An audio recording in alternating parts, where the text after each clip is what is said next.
Hello friends, उम्मीद करता हूँ आप सभी ठीक होंगे। आज हम लोग देखेंगे मछली कहानी जो है उससे रिलेटेड जितने भी प्रश्न हैं उन सभी प्रश्नों को एक एक करके देखेंगे। ठीक है, और आसान भाषा में हम सभी प्रश्नों का उत्तर देंगे ताकि याद करने में कोई दिक्कत नहीं होगी। ठीक है।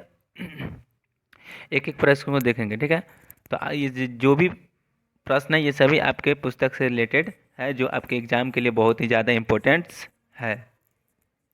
पहला प्रश्न कर रहा है, झूले में मछलियां लेकर बच्चे दौड़ते हुए पतली गली में क्यों घुस गए। पहला प्रश्न है, झूले में मछलियां लेकर बच्चे पतली गली में क्यों घुस गए, मतलब क्या कारण था कि झोला में लेकर मछली बच्चे पतली गली में घुस गए। तो इस प्रश्न का उत्तर देखेंगे। झोले में मछलियां लेकर बच्चे दौड़ते हुए पतली गली में इसलिए घुस गए क्योंकि गली से बच्चों का घर नज़दीक पड़ता था और वे इसलिए जल्दी जाना चाहते थे क्योंकि बच्चों को लगा कि कहीं बिना पानी का मछली मर ना जाए। ठीक है, तो ये आपके पहले प्रश्न का उत्तर हो गया। क्यों कारण, क्या कारण था, तो उन लोगों का कहना था कि क्या अगर सही समय पर घर पर नहीं पहुंचेंगे तो शायद कहीं मछली बिन पानी की मर जाएगी। दोनों का प्रश्न है, दोनों में करा है, मछलियों को लेकर बच्चा का अभिलाषा क्या थी। मछली जो थी उसको लेकर बच्चों को क्या अभिलाषा थी। तो मछलियों को लेकर बच्चों की यही अभिलाषा थी कि एक मछली पिताजी से जरूर मांग लेंगे और उसे कुएं में डालकर बहुत बड़ी करेंगे और जब मन होगा तो कुएं से बाल्टी द्वारा निकाल खेल लेंगे और पुनः उसे कुएं में डाल देंगे। यानी बच्चों को क्या अभिलाषा थी कि पिताजी से एक मछली को मांग लेंगे और उसे कुएं में डालकर बड़ा करेंगे और जब मन होगा तो उसे कुएं से बाहर निकाल कर खेलेंगे और पुनः उसे कुएं में डाल देंगे। अगला 3 नंबर प्रश्न देखेंगे। 3 नंबर प्रश्न कर रहा है कि मछलियां लिए घर आने के बाद बच्चों ने क्या, मछली लेकर जब घर आ गए बच्चे तो उन्होंने क्या किया। तो देखेंगे इसका उत्तर। कह रहा है, मछलियां लिए घर आने के बाद बच्चों ने तीनों मछलियों को पानी से भरी आधी बाल्टी में उड़ेल डाली। यानी पानी से भरी बाल्टी में क्या कर दी, डाल दिए तीनों मछलियों को, जिसमें से एक छोटी सी मछली हाथ से फिसलकर नहान घर की नाली में घुस गई। काफी ढूंढने के बाद भी नहीं मिला। घर पहुंचने के बाद दोनों भाइयों ने क्या किया कि मछली को बाल्टी में पानी रख उसमें रख दिए, जिसमें क्या हुआ, एक मछली हाथ से फिसल जाती है और फिसल कर नहान घर के नाली में घुस जाती है, जिससे काफी ज़्यादा ढूंढने के बाद भी नहीं मिल पाता है। 4 नंबर प्रश्न कर, मछली को छूते हुए संतु क्यों हिचक रहा था। जो उनका लेखक के जो छोटे भाई थे संतु, वो मछली को छूते हुए क्यों हिचक रहे थे। तो मछली को छूते हुए संतु इसलिए हिचक रहा था क्योंकि संतु को लगता कि कहीं कहीं काट लेगी। संतु को ऐसा लगता था कहीं मछली काट लेगी, फिर भी वह हिम्मत बढ़ाकर मछली को पकड़ने की कोशिश करता, लेकिन डर से वापस खींच लेता था। वो मतलब वो संतु जो था वो सोच रहा था कि शायद मछली कहीं काट लेगी, फिर भी वो हिम्मत बढ़ाकर मछली को पकड़ने की कोशिश करता था, लेकिन वो डर से फिर हाथ को वापस खींच लिया करता था।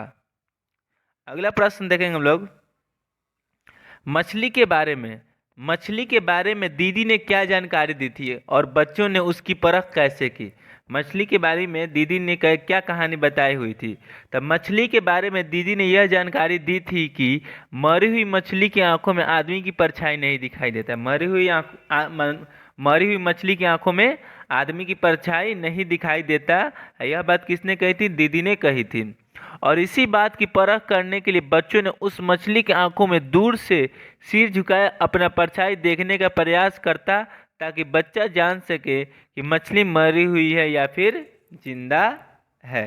ठीक है, ये दीदी द्वारा बताई गई थी कि अगर मछली की आंखों में देखा जाए, अगर उसकी आंखों में परछाई नहीं बनेगी तो मछली क्या है, मर जाएगी।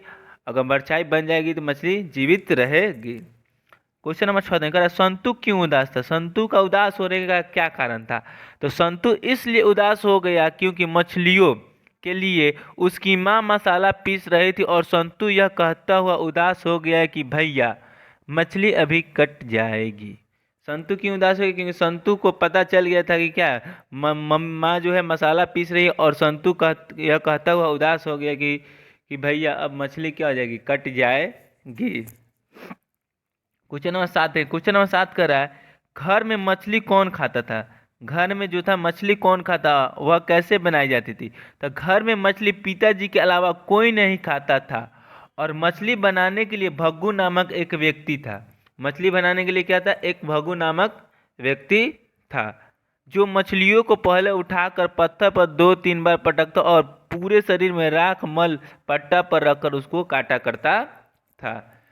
ठीक है, मछली मछली जो है पूरे घर में कौन खाता, सिर्फ पिताजी खाते थे। और मछली बनाने के लिए भगू नामक एक व्यक्ति था, जो बेचारा क्या करता, मछलियों को पहले अच्छे से उठाकर और उस पर 2-3 बार पटकता और उसको पूरे शरीर में राख लगाकर उसको पट्टा पे रखकर काटता था। क्वेश्चन नंबर 8 देखें। क्वेश्चन नंबर 8 कर रहा है कि दीदी कहाँ थी और क्या कर रही थी। तो दीदी कमरे में थी और संतू का कहना था कि दीदी तो अभी सो रही है। और जब बाद में लेखक दीदी की हल्की हल्की सिसकिया की आवाज़ सुनाई पड़ी, तो जब लेखक को दीदी की हल्की हल्की सिसकिया की सुनाई पड़ी तो लेखक ने दरवाज़ा खोल देखे तो दीदी सिसक सिसक के रो रही थी। दीदी सिसक सिसक के सच में रो रही थी। कह रहा है कि अरे कहता हुआ भग्गू किसके पीछे भागा और क्यों।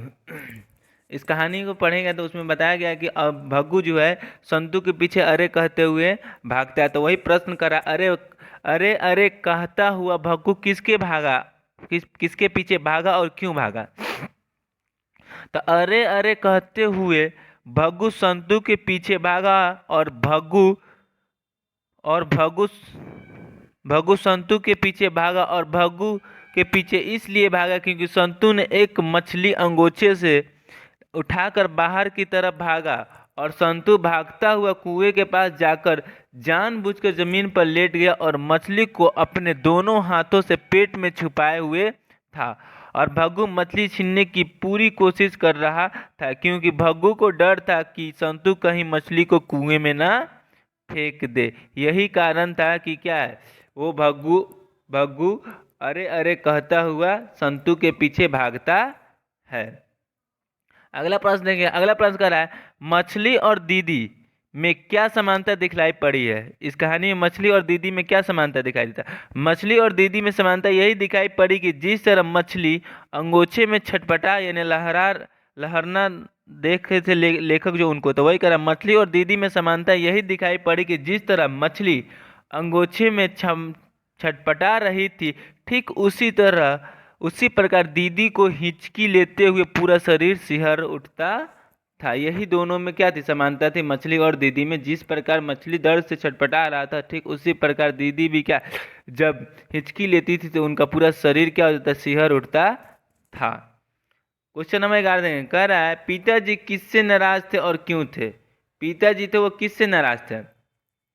तो पिताजी नरेन से नाराज थे क्योंकि बच्चों मछलियों के चलते स्वयं बच्चे परेशान रहे, साथ ही भग्गू को भी परेशान किए थे। बच्चे मछली को पालना चाहते थे। बच्चे कोमल बालमान मछली को काटते हुए देख विहल हो उठे और एक मछली को लेकर भाग गया। पीछे पीछे भग्गू को भी भागना पड़ा, जिससे छीना झपटी की स्थिति आ गई। पिताजी इन्हीं हरकतों के कारण क्या हो गए, नाराज हो गए। ठीक है, मछली को लेकर क्या हुआ था, बच्चे आपस में क्या कर रहे थे, मतलब झगड़ रहे थे और इसके पीछे क्या हुआ, भग्गू एक मछली लेकर भाग गया और भग्गू को उसके पीछे भागना पड़ा, जिनके बीच क्या हो गया, मछली की छीना झपटी भी हो गई, जिसे देखकर पिताजी क्या हो गए, और ज़्यादा नाराज हो गए थे। यही कारण था पिताजी का नाराज होने का। क्वेश्चन नंबर 12 देंगे। संतू के विरोध का क्या अभिप्राय है। संतू के जो विरोध था उसका क्या अभिप्राय, उसका मछली का काटता हुआ देख उसका विरोध जो किए थे संतू, उसका क्या अभिप्राय है, उसका क्या अर्थ है। तो संतू मानवीय गुणों को उजागर करता है। मानव में सेवा, परमार्थ, ममता जैसे गुण विद्यमान होते हैं। मानव में ये सभी गुण देखा जाता है, सेवा करता है मानव, परमार्थ होता है, ममता जैसे गुण होते हैं। परंतु आज मानव अपने आदर्श को भूलकर इन गुणों को त्याग चुके हैं। त्याग कर स्वार्थ में अंधा होकर विवश हो लाचार की मदद नहीं कर रहे। आजकल सभी मनुष्य क्या हो गए, स्वार्थ हो गए हैं। सभी कोई सिर्फ और सिर्फ अपने ही कामों में लगे हुए हैं, बाकी लाचार लोगों की कोई मदद नहीं करते हैं, बल्कि शोषण करते हैं। बल्कि क्या करते हैं, शोषण में लिप्त हो गए हैं। यानी शोषण शोषण कर लोगों को शोषण करने में क्या हो गया है, लिप्त हो गया है। मूक मछलियाँ को निर्ममता पूर्वक काटते हुए देख संतु उसकी रक्षा का आतुर हो उठता है और उसे बचाने हेतु झपट कर भग्गू के सामने से मछली को लेकर भाग जाता है। एक छोटा सा बच्चा जो है देखो क्या है, उसको मछली के प्रति क्या आ जाता है, दया आ जाती है और उसको बचाने के लिए वो अंगोछे से एक मछली को लेकर भाग जाता है। क्वेश्चन नंबर देखेंगे 13, जो आपके बुक का आखिरी प्रश्न है। कह रहा दीदी का चरित्र चित्रण करेगी। दीदी का जो है चरित्र चित्रण करना था। कह रहा मछली कहानी मध्यम वर्गीय परिवार की झलक है। इस कहानी में दीदी घर के चार दीवारी के बीच कठपुतली बनकर रहने वाले एक क्या थी, बला थी। कहा गया है कि दीदी क्या इस कहानी में वो घर में एक कठपुतली बनकर रहने वाली एक बला है, क्योंकि पिता की ओर से स्वतंत्रता नहीं थी। दीदी को जो था उनमें, यानी जो संतु की जो दीदी थी, उनको पिता की तरफ से कोई स्वतंत्रता नहीं थी, कोई आज़ादी नहीं थी इधर उधर खेलने कूदने की, जिसके चलते घर में रहकर समय व्यतीत करती है। और जिसके कारण क्या था, वो सारा दिन कहाँ रहती थी, घर में रहती थी। वह अपने भाइयों के प्रति अट श्रद्धा रखती थी। वो भाइयों से बहुत ज़्यादा प्यार करती थी। उन्हें प्रत्येक जीव में अपनी परछाई देखने की शिक्षा देती। मछली की विवश होकर कट जाना उसके लिए पीड़ादायक है। और इनकी जो दीदी थी वो अपने छोटे भाइयों को क्या करती, जानवर के प्रति क्या करती, उनके परछाइयों को देखने की शिक्षा देती थी कि कैसे मतलब किसी के अंदर के दर्द को पहचाना जा सकता है। वह समाज की रूढ़िवादिता के बीच मूक रहकर लाचार, बेबस एवं निर्ममता पूर्वक प्रहार को सहन करने वालों की आत्मा की पुकार को अनुभव करके सिसकिया एवं आहार कर रह जाने वाला कन्या है। मतलब उनके अंदर इतनी सारी गुण थी, मतलब वो समाज के उससे लड़ सकती थी, लेकिन फिर भी उनके पिता की स्वतंत्रता ना मिलने के कारण वो बेबस हो गई थी और वो एक कन्या बनकर रह गई। ठीक है, तो ये आपकी जो कहानी जो था मछली, उससे उस चैप्टर से जितने भी प्रश्न थे उन सभी प्रश्नों को हमने इस वीडियो में बता दिया है। ठीक है, सभी प्रश्नों को अच्छे से उतार कर कॉपी में नोट के लिए, ठीक है, और अच्छे से रिवीजन कीजिए। उम्मीद करता हूँ वीडियो अच्छी लगी होगी।